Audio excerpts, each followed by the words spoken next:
Bonjour et bienvenue dans nos perspectives financières d'aujourd'hui. Rejoignez-nous aujourd'hui pour notre analyse du monde financier, des derniers événements et des dernières informations sur les marchés. Thomas va nous aider aujourd'hui, depuis la salle des marchés.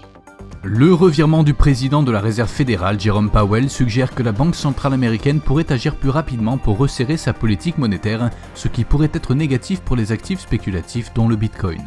Les marchés financiers ont fortement chuté après que le directeur de Moderna a déclaré que les vaccins Covid-19 existants seraient moins efficaces contre le variant Omicron.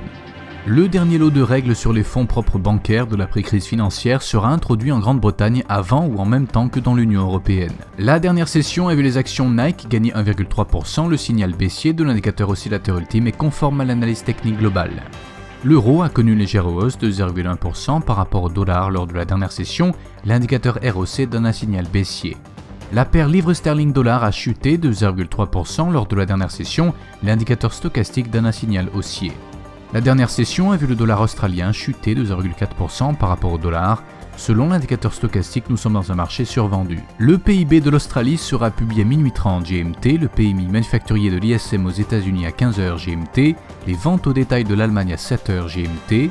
Le PMI manufacturier de la Jibun Bank au Japon sera publié à minuit 30 GMT, le PMI manufacturier de Markit pour la Grande-Bretagne à 9h30 GMT, l'évolution ADP de l'emploi aux États-Unis à 13h15 GMT. Nous espérons que vous avez apprécié nos perspectives du marché d'aujourd'hui. De la part de toute l'équipe, nous vous souhaitons une journée de trading productive. N'oubliez pas de nous rejoindre la prochaine fois pour toutes nos analyses des derniers événements et nouvelles sur les marchés financiers.